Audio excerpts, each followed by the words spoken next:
Chapter 17 of Charlotte's Web, Uncle.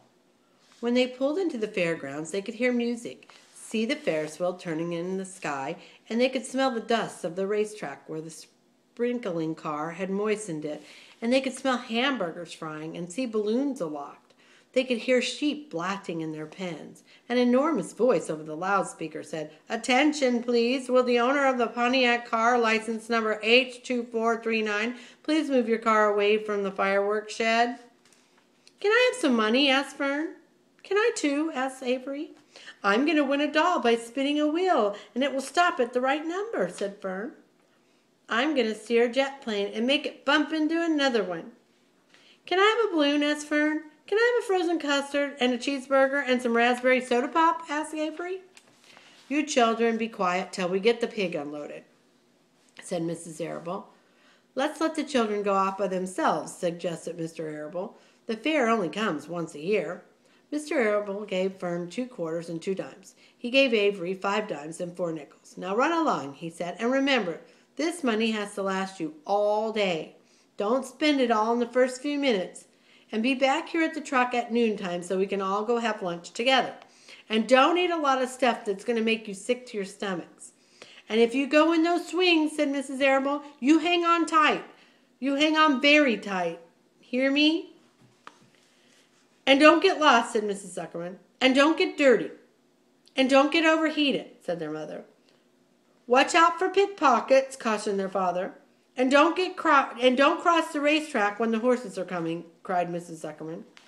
The children grabbed each other by the hand and danced off in the direction of the merry-go-round, toward the wonderful music and the wonderful adventure and the wonderful excitement of the Midway, where there would be no parents to guard them or guide them, and where they could be happy and free and do as they pleased. Mrs. Arable stood quietly and watched them go. Then she sighed, and she blew her nose. "Do you really think it's all right?" she asked. "Well, they've got to grow up sometime," said Mr. Arable. "And a fair is a good place to start, I guess."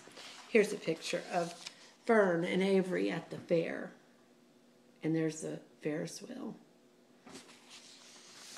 While Wilbur was being unloaded and taken out of his crate and into his new pig pen, crowds gathered to watch. They stared at the sign, "Zuckerman's Famous Pig." Wilbur stared back and tried to look extra good. He was pleased with his new home. The pen was grassy and it was shaded from sun by a shed roof. Charlotte, watching her chance, scrambled out of the crate and climbed up a post to the underside of the roof. Nobody noticed her. Templeton, not wishing to come out in broad daylight, stayed quietly under the straw at the bottom of the crate. Mr. Zuckerman poured some skim milk into Wilbur's trough, pitched some clean straw into his pen, and then he and Mrs. Zuckerman and the Arables walked away towards the cattle barn to look at the purebred cows and to see the sights.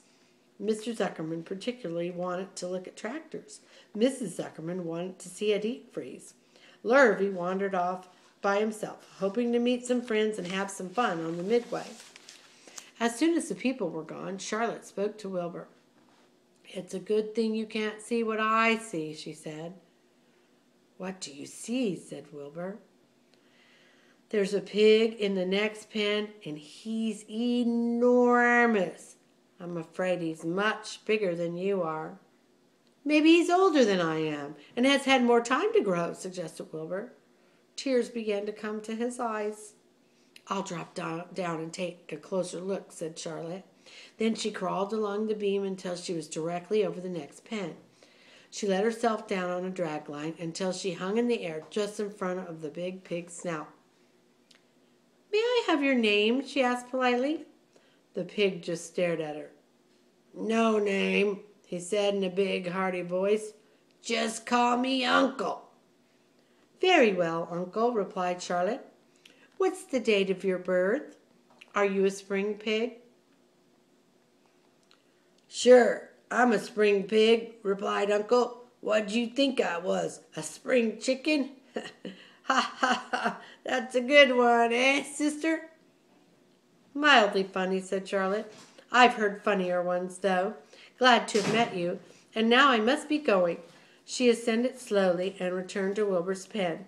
"He claims to be a spring pig," reported Charlotte. And perhaps he is. One thing's for certain, he has the most unattractive personality. He is too familiar, too noisy, and he cracks weak jokes. And he's not anywhere near as clean as you are, nor as pleasant. I took quite a dislike to him in our brief interview. He's going to be a hard big pig to beat, though, Wilbur, on account of his size. But with me helping you, it can be done. When are you going to spin a web? Asked Wilbur. This afternoon. Late, if I'm not too tired, said Charlotte. Here's a picture of Uncle. He's pretty big, isn't he?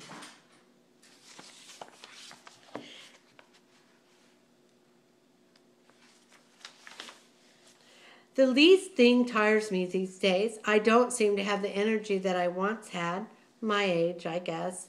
Wilbur looked at his friend. She looked rather swollen, and she seemed listless. I'm awfully sorry to hear that you're feeling poorly, Charlotte, he said. Perhaps if you spin a web and catch a couple of flies, you'll feel better. Perhaps, she said wearily, but I feel like the end of a long day. Clinging upside down to the ceiling, she settled down for a nap, leaving Wilbur very much worried. All morning people wandered past Wilbur's pen. Dozens and dozens of strangers stopped to stare at him and to admire his silky white coat, his curly tail, his kind and radiant expression. Then they would move on to the next pen where there lay the bigger pig. Wilbur heard several people make favorable remarks about Uncle's great size. He couldn't help overhearing these remarks, and he couldn't help worrying. And now, with dear Charlotte not feeling well, he thought, oh dear. All morning Templeton slept quietly under the straw. The day grew fiercely hot, and at noon the Zuckermans and the Arables returned to the pig pen. Then, a few minutes later, Fern and Avery showed up. Fern had a monkey doll in her arms and was eating cracker jacks. Avery had a balloon tied to his ear, and he was chewing on a candied apple. The children were hot and dirty. Isn't it hot? Said Mrs. Zuckerman. It's terribly hot, said Mrs. Arable, fanning herself with an advertisement of a deep freeze. One by one, they climbed into the truck and opened lunch boxes.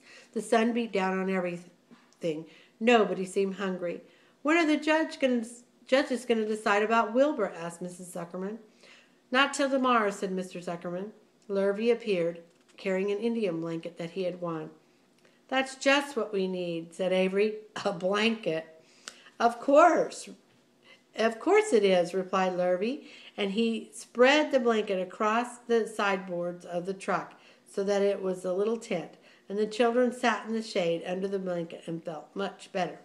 After lunch, they stretched out and fell asleep. And the next chapter, chapter 18, is The Cool of the Evening. The end.